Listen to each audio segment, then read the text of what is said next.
अगर हम पूरे मुल्क के साथ साथ वादी कश्मीर की भी बात करेंगे तो लगभग पिछले कई सालों से ऐसे कई मामले सामने आए, चूँकि चेक बाउंस केस अब तो ये बिल्कुल एक आम सी बात हो चुकी है। लेकिन जिन लोगों को फ्रॉड चेक दी जाती है वो अदालतों के चक्कर काटते हैं, क्या उनको इंसाफ मिलता है? लेकिन कहा है कि इस तरह का एक केस जो है इसको सॉल्व किया गया है, जो चेक बाउंस केस था, तो उसको सज़ा भी दी गई है। हमारे साथ बात करने के लिए है एडवोकेट मुसावी टाक साहब।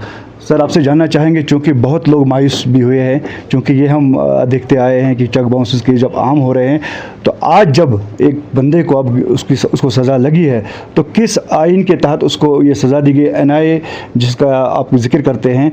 खैर मकदम इरशाद साहब,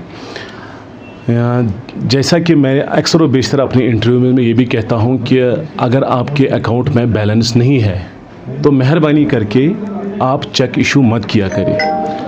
तो अक्सर व बेशतर लोगों को ये ऐसे ही मजाक लगता है। हमारे पास भी ऐसा ही एक केस आया था साल 2018 में, जो कि शाहनवाज अहमद भट्ट का था।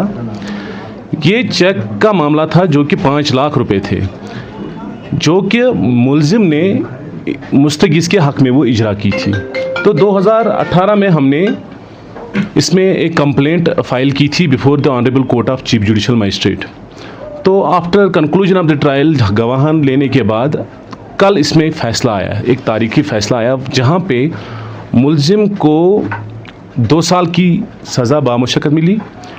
और ये भी इसमें ऑर्डर में आया है कि जो अमाउंट है, cheque amount, double of the cheque amount इनको मुस्तगीज़ की जानिब अदा करने होंगे, यानी कि 10 लाख रुपए पे करने पड़ेंगे टुवर्ड्स द कंप्लेनेंट, और 6% interest from the date of issuance of the cheque, यानी कि 18 में जब इसने चेक इशू की थी तब से 6% का इंटरेस्ट भी इसमें लगेगा, जो कि 4,20,000 रुपये बनता है।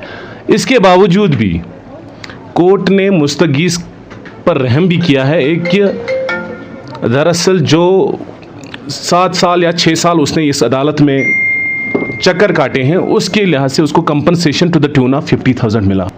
तो फिलहाल उसकी गिरफ्तारी अमल में लाई गई है। जी, उसको कल ही डिस्ट्रिक्ट जेल पुलवामा भेजा गया।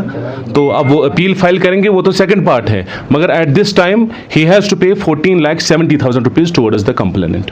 तो जाहिर सी बात है उन लोगों के लिए खतरे की घंटी बज चुकी है जो इस तरह का काम करते हैं। यानी कि अगर आपके अकाउंट में पैसे नहीं है तो आप दूसरों को चेक देते हैं, फ्रॉड चेक देते हैं, और उसका एक केस आज सॉल्व किया गया है, उसको बाज़ाब्ता तौर पे हरजाना पड़ा और उसके साथ साथ उसको जेल भेज दिया गया। तो कहीं ना कहीं इस तरह के कई सारे ऐसे मामले हैं जो अदालतों में हम देखते हैं। तो इस फैसले से कहीं ना कहीं अब आगे जो है मस्बत नताइज आएंगे और उनके खिलाफ कड़ी कार्रवाई की जाएगी जो इस तरह का काम करेंगे। बताइए कि 2018 में आपको किसी ने जो है फ्रॉड चेक दी थी, उसके अकाउंट में पैसे नहीं थे, तो क्या आप जब आपके हक में जब फैसला आया तो इस चीज़ को कैसे देखते हैं आप?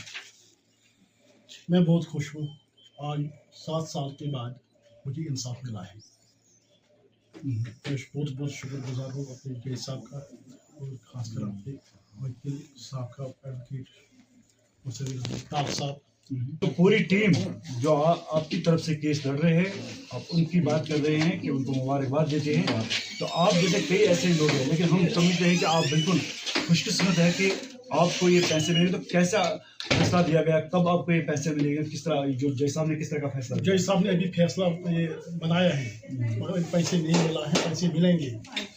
जो चेक अमाउंट 5 लाख रुपया था उसका डबल मिलेगा, और विद इंटरेस्ट 50,000 उसका भी मिलेगा। 50,000 जो जज साहब ने फैसला दिया है, कंपनसेशन। जी। तो क्या आपको उम्मीदें थी? उम्मीद नहीं थी, उम्मीद नहीं थी कि मेरा मतलब इंसाफ मिलेगा, मगर कोर्ट ने आज 7 साल के बाद इंसाफ दिया है।